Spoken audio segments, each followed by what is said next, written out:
इसका area calculate करने के लिए हम लोग क्या करना है, हम लोग को उसको स्मॉल स्ट्रिप में डिवाइड करना है एंड ईच स्ट्रिप का एरिया कैलकुलेट करना है। तो यहाँ पे मान लो हम स्मॉल स्ट्रिप जो लिया उसका नाम क्या क्या दे रहा था, पी क्यू, ठीक है, एंड यहाँ पे दे दिया आर एस। तो जो पी क्यू आर एस इसके अंदर जितना एरिया है उसको हम लोग पहले कैलकुलेट कर लेंगे, ठीक है। एंड ये जो स्ट्रिप हम लोग लिए, इस स्ट्रिप का थिकनेस कितना है, बहुत ही स्मॉल है, इस थिकनेस कितना है, बहुत ही small, and that thickness is dx, कितना है, dx। Okay, so dx thickness का एक स्ट्रिप ले लिया एंड उस स्ट्रिप का अगर स्ट्रिप के अंदर कितना एरिया है वो हम लोग कैलकुलेट कर सकते हैं। And then in this limit मतलब x1 टू x2, उस लिमिट के अंदर ये पूरा एरिया को अगर इंटीग्रेट करेंगे then we get the final work done, क्योंकि इधर क्या है, f है एंड इधर है तुम्हारा एक्चुअली s है। So f into s equal to w, तो we can say that w equal to actually हम लोग लिख सकते हैं w equal to actually summation over, है ना, x का वैल्यू कितना, x1 टू x2, ऐसे लिख सकते हैं ना। हम बोले थे क्या, इंटीग्रेशन का अनदर फॉर्म क्या है, समेशन, ठीक है, x1 टू x2, देन हम लोग बोलेंगे क्या, f x dx, ठीक है, f x dx। ओके, तो इसको ही हम लोग क्या लिख सकते हैं, so if delta x, actually यहाँ पे डेल x होगा, so if this value del x is very small then del x क्या होगा, tends to zero, very small means it tends to zero. So total work done को हम लोग कैसे लिख सकते हैं, so it is the integration of lower limit क्या है x1 एंड अपर लिमिट क्या है x2, एंड अंदर क्या रहेगा f x dx, है ना, एक्चुअली x नहीं है और यहाँ पे s x लिख दिया हम लोग, ये क्या होगा, s होगा, क्योंकि s फॉर डिस्प्लेसमेंट, है ना। तो f s dx, f s dx, समझ में आया। तो वैल्यू कितना होगा, w इक्वल टू, यही फॉर्मूला लगाना है, integration x1 to x2, okay, f s dx, f s dx, ठीक है, समझ में आया। देखो यहाँ पे dx लिखे हैं तो लिमिट का वैल्यू मेरा x है, x1 एंड x2। अगर dt लिखते तब t1 t2 होता, अगर dv लिखते तब v1 v2 होता, अगर dp लिखते तब p1 p2 होता, है ना। तो हमेशा देखो उस दिन भी बोले थे, उस टाइम क्या है मोमेंटम में, यहाँ पे देखो हम लोग dp लिखे थे, तब यहाँ पे भी क्या लिखे थे, p1 एंड p2, ओके, और pi pf ऐसे लिखे थे ना। तो तुम लोग बोले थे सर इसके पहले लाइन में actually T I and T F था, तो अब क्या है इसे इसको, तब उस टाइम देखो यहाँ पे डी टी था, जब इसको डी टी को डीपी में कन्वर्ट किए हैं देन टी आई चेंज होके क्या हो गया, पी आई हो गया, एंड टी एफ चेंज होके क्या हो गया, पी एफ हो गया था, ठीक है। सो इस वर्क डन का वैल्यू कैलकुलेट करना है, that is x1 to x2 f x d. तो देखो हमेशा याद रखोगे क्या वेरिएबल वर्क डन तुमको दे सकता है, ऐसा नहीं क्या वेरिएबल वर्क डन का कुछ फॉर्मूला दे दिया, सपोज बोल देगा क्या ये particle moves on a x axis, ठीक है, एक्स एक्सिस बराबर मूव कर रहा है from x equal to 0 to x equal to 5, मतलब x1 का वैल्यू कितना 0 है एंड x2 का वैल्यू कितना है, x2 का वैल्यू है 5। देन बोलेगा under the influence of a force, जो क्या है कांस्टेंट फोर्स नहीं है, वेरिएबल फोर्स, सपोज फोर्स का वैल्यू तुमको कितना दिया, 3x square minus 2x plus 7, 3x square minus 2x plus 7, ठीक है, एक वेरिएबल फोर्स दे दिया एंड बोला गया इस वेरिएबल फोर्स के अंडर, ठीक है, तुम क्या करोगे, वर्क डन तुमको कैलकुलेट करना है। So that is the work done by variable force. So work done by variable force कैसे कर सकते हो, तो हम एग्जांपल हम दिखा रहे, समझ में आया। देखो फोर्स का जो वैल्यू है ये क्या है, कांस्टेंट नहीं है, ये वेरिएबल है, वेरिएबल वो कितना दिया हुआ है 3x² minus 2x plus 7, and force किस रेंज पे वेरी कर रहा है, x equal to 0 to x equal to 5। मतलब एक बार x का वैल्यू क्या है 0, लोअर लिमिट जो है 0 एंड अपर लिमिट क्या है 5। तो इस रेंज के बराबर, इस रेंज के बीच में मतलब फोर्स का वैल्यू कितना है 3x² minus 2x plus 7। Then तुमको क्या करना है, वर्क डन का वैल्यू कैलकुलेट करना है। ठीक है, तो W इक्वल टू बेसिकली क्या है एफ। एक्चुअली देखो यहाँ पे तो डिस्प्लेसमेंट नहीं दिया हुआ है, डिस्प्लेसमेंट का वैल्यू हम लोग यहाँ पे नोट कर दिया, तो एस को हम लोग नहीं लिख सकते यहाँ पे, एफ डी एक्स, डब्ल्यू equal to f d x integration. So by integrating method you can calculate the value of 3x² minus 2x plus 7 into d x. तो वैल्यू अगर सॉल्व करोगे तो कैसे दिखेगा, देखो जहां पे डाउट रहेगा पूछोगे। सो डब्ल्यू इक्वल टू क्या होगा एक्चुअली 0 टू 5, है ना। एफ का वैल्यू कितना था 0 टू 5 एफ डी एक्स, हम लिख रहे हैं क्या एफ इंटू डी एक्स। तो एफ का वैल्यू यहाँ पे क्वेश्चन में क्या दिया हुआ है, क्वेश्चन में यहाँ पे दिया हुआ है क्या 0 टू 5 एफ का वैल्यू है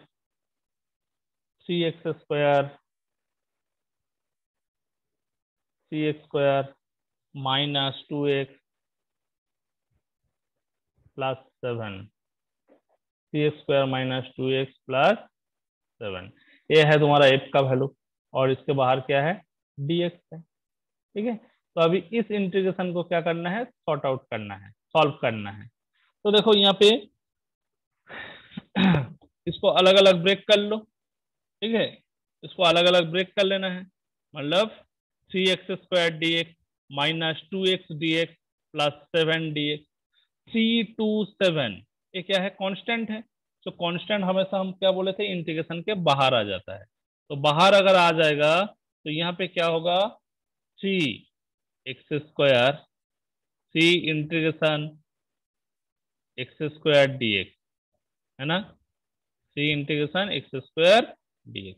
तो लिमिट कितना है, लोअर लिमिट 0, अपर लिमिट है 5, माइनस 2 कांस्टेंट वैल्यू है, 2 बाहर आ जाएगा।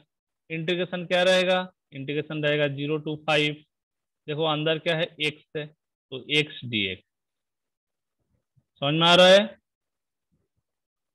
प्लस 7 कांस्टेंट है इसलिए 7 बाहर आ गया। ठीक है, इंटीग्रेशन 0 टू 5 क्या होगा, देखो क्या बचा है सिर्फ dx है, इंटीग्रेशन dx। समझ में आया क्या नहीं आया बताओ। आ गया सर। आ गया। तो there is a formula in integration, integration of x to the power n dx equal to x to the power n plus 1, x to the power n plus 1 divide by n plus 1। ठीक है, so this is an formula of integration, this is a formula of integration x to the power n plus 1 divide by n plus 1। तो बताओ यहाँ पे अगर integration x² रहेगा, मतलब क्या है x² dx, तब n का वैल्यू यहाँ पे कितना है, n का वैल्यू है 2 है ना। तो यहाँ पे एक्चुअली इसको सॉर्ट आउट करेंगे तो क्या हो जाएगा x to the power 2 plus 1, मतलब 2 plus 1 means 3, so x³ divide by देखो n प्लस 1, n का वैल्यू कितना है 2, सो 2 प्लस 1 मतलब 3। तो जब x इंटीग्रेशन x² dx किया, इसका वैल्यू कितना दिया, इसका वैल्यू दिया है 3 इंटू 3 तो बाहर था ही, इंटू x³ बाई 3, है ना, x³ बाई 3 होगा। ठीक है, माइनस 2, देखो यहाँ पे x का पावर कितना 1, मतलब n का पावर कितना है 1, so x to the power 1 plus 1 मतलब x² डिवाइड बाई 1 प्लस 1 मतलब 2, है ना, प्लस 7 इंटू dx का वैल्यू कितना, integration of dx, so that is equal to x, integration of dx mean that is equal to x, so x का value यहाँ पे लिखो x। ठीक है, सो x लिख दिया। सो टोटल लिमिट क्या था, लिमिट एक्चुअली देखो सब में 0 to 5 है, इसलिए अलग अलग नहीं लिखे, एकदम पूरा को थर्ड ब्रैकेट में लिख के lower limit 0 and upper limit क्या लिख दिया 5। ठीक है, तो देखो यहाँ पे 3 कैंसिल हो रहा है, यहाँ पे देखो 2 कैंसिल हो रहा है, क्या बचा है, सिर्फ बचा है तुम्हारा x³ minus x² plus 7x। ठीक है, देखो ऐसे हो गया इंटू 0 to 5। तो एक बार क्या करना है, अपर लिमिट पुट करना है, मतलब x के जगह पे एक बार 5 पुट करना है, माइनस x के जगह पे एक बार 0 पुट करना है। तो 0 अगर पुट करेंगे तब में 0 0 0 0 आएगा, अगर 5 पुट करेंगे तब क्या होगा 5 to the power 3, मतलब 5q इक्वल टू कितना 5 into 5 25, 25 into 5 मीन्स 125 है ना, 5q 125 माइनस यहाँ पे देखो क्या है, x का वैल्यू अगर 5 पुट करेंगे 5² मतलब 5² means 25 plus 7 into 5, 7 into 5 means कितना 35। ठीक है, तो this is one value and another value क्या है माइनस, अभी क्या पुट करना है x का वैल्यू 0 पुट करना है, तो 0q means 0 minus 0² means 0 plus 7 into 0 means 0। तब क्या होगा, सेकंड पार्ट क्या हो गया, लोअर लिमिट जब 0 पुट किया टोटल वैल्यू मेरा क्या हो गया 0 हो गया। So this value equal to 125 minus 25, that means 100 and plus 35, so 135। तो बताओ वर्क डन का यूनिट क्या हो सकता है, वर्क डन का यूनिट क्या होगा जूल। Joule, very good. तो इतना जूल वर्क डन किए है बाय द वेरिएबल फोर्स, कितना देखो 3x² माइनस 2x प्लस 7। समझ में आया, तो ये वैल्यू हम यहाँ पे इतना लिखे हैं, दूसरा वैल्यू भी रह सकता है, तुमको बोलेगा क्या वर्क डन का वैल्यू कैलकुलेट करो, है ना, क्लियर हुआ, कौन कौन है तो चुप हो गया क्यों, हेलो सर। हाँ बोलो, राइज योर क्वेश्चन बोलो। Upper limit lower limit sir, upper limit और लोअर लिमिट वाला समझिए। अपर लिमिट लोअर लिमिट, ठीक है, तो देखो यहाँ पे मान लो इंटीग्रेशन सपोज 0 to 100, तो 0 to 10, ठीक है, 0 to 10 एंड अंदर क्या है x dx, ऐसे दिया इंटीग्रेशन करने, 0 to 10 अंदर क्या है इंटीग्रेशन x dx। तो देखो लिमिट का वैल्यू मेरा कितना है लोअर, इसको बोलेंगे नीचे जो रहेगा उसको बोलेंगे लोअर, मतलब लोअर लिमिट, लोअर वैल्यू कितना है 0, ठीक है, एंड अपर वैल्यू कितना है 10। किसका लोअर वैल्यू, ऑब्वियसली यहाँ पे x है, x का लोअर वैल्यू मतलब x इक्वल टू 0 एंड यहाँ पे क्या है x इक्वल टू 10, मतलब 0 to 10 हम x dx का वैल्यू कैलकुलेट कर रहे हैं। सो इंटीग्रेशन x dx, ठीक है, इंटीग्रेशन x dx, इसको हम लोग क्या लिख सकते हैं, मतलब यहाँ पे n का वैल्यू कितना x to the power 1, so x to the power n plus 1 मतलब क्या होगा x to the power 1 plus 1 mean 2, so x² divide by n plus 1, 1 plus 1 means 2, so x² by 2 हो गया। इसको ऐसे रूल है, इसको थर्ड ब्रैकेट में लिखना है, थर्ड ब्रैकेट में लिख के लोअर वैल्यू को इधर लिखना है 0, मतलब लोअर लिमिट जो था 0 एंड अपर लिमिट को क्या लिखना है, सॉरी यहाँ पे क्या था 10 था, तो 10 लिखो, ठीक है 10 लिखा। तो अभी इस वैल्यू को सॉल्व करने के लिए जो फॉर्मूला एक्चुअली है, फॉर्मूला क्या है, एक मिनट, फॉर्मूला है तुम्हारा पहले अपर वैल्यू को लिखना है, मतलब x के जगह में पहले 10 लिखना है एंड उसके बाद एक माइनस देके x के जगह पे 0 लिखना है, मतलब इसको हम लोग ऐसे लिख सकते हैं क्या, 0 10² बाई 2 माइनस 0² बाई 2 लिख सकते हैं, है ना। मतलब एक बार x के जगह पे हम 10 पुट किया, upper value minus lower value. Okay, so 100/2 मतलब 50 एंड 0² मीन्स 0, 0/2 मीन्स 0, सो 50। ये वैल्यू कितना हो गया 50। तो सिमिलरली देखो यहाँ पे भी हम लोग क्या किया, एक बार अपर वैल्यू को पहले लिखा, इसलिए देखो x की जगह पे 5 पुट कर दिया था। 5 क्यू मतलब 125 माइनस 5² 25, 7 × 5 35, ठीक है। एंड उसके बाद क्या किया, एक मिनट, उसके बाद क्या किया देखो, माइनस देके फिर x के जगह पे हम लोग 0 पुट किया, तो 0 जैसे पुट किया, 0³ मतलब 0 माइनस 0² मतलब 0 प्लस 7x मतलब 7 × 0, तो कितना हुआ 135। समझ में आया। यस ऐसे लेकिन न्यूमेरिकल दे सकता है, सब जान के रखो कैसे करना है, ठीक है।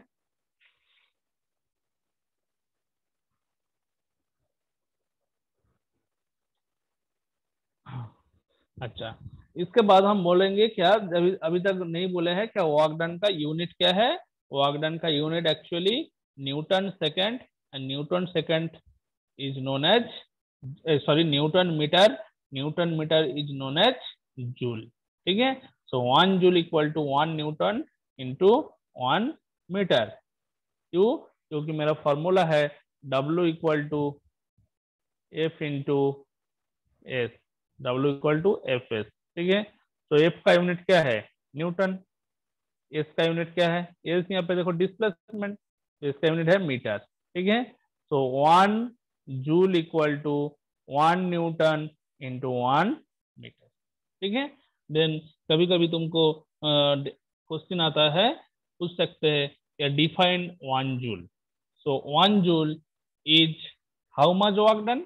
So if the work done when a force of 1 Newton is displace a body by 1 meter, ठीक है, along the direction of force, then the work done is known as 1 joule। Okay, ऐसे डिफिनेशन आ सकता है या define 1 joule. लेकिन हम repeat कर रहे हैं, 1 joule is the work done. 1 joule क्या है, वर्क डन है। कब, when a force of 1 newton displace the body by कितना 1 मीटर, एंड किस तरफ डिस्प्लेसमेंट किया, along the direction of force, then the work done is known as 1 joule, ठीक है। So this is the SI unit of work done. And CGS unit क्या है, this is SI unit, ठीक है। SI unit of work done is क्या हो गया joule, और पूरा भी लिख सकते हो JOULE, JOULE। So this is the joule. And CGS unit of work done actually क्या है, CGS unit of work done is arc, ठीक है। Arc means ERG। तो देखो 1 आर्क को कैसे तुम डिफाइन करोगे, 1 आर्क इक्वल टू 1 फोर्स का यूनिट क्या होगा सीजीएस में 1 डाइन, एंड डिस्प्लेसमेंट का सीजीएस यूनिट क्या होगा 1 सेंटीमीटर, ठीक है। तो 1 erg equal to 1 dyne into 1 centimetre. तो अगर क्वेश्चन आएगा क्या डिफाइन 1 आर्क, देन बोलोगे 1 आर्क इज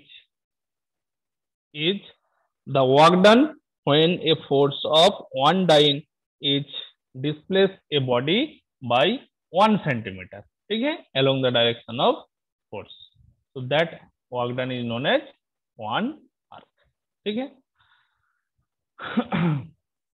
so लिख सकते हो।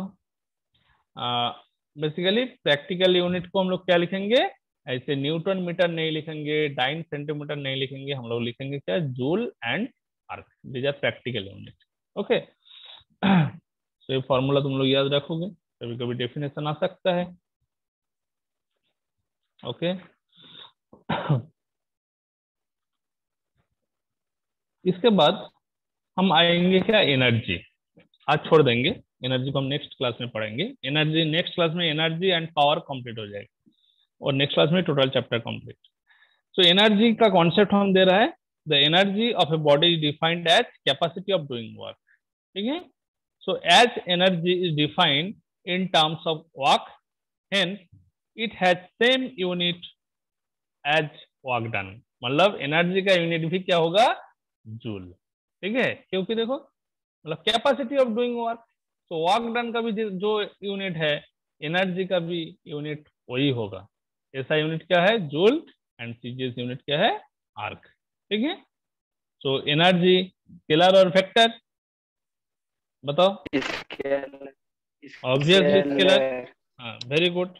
ठीक है, but in this universe there are various forms of energy like mechanical energy, heat energy, sound energy, light energy, electric energy, magnetic energy, chemical energy, nuclear energy, so many। ठीक है, but in mechanics, हम लोग तो अभी mechanics chapter पढ़ रहे हैं, but in mechanics we are mainly concerned about the mechanical energy only.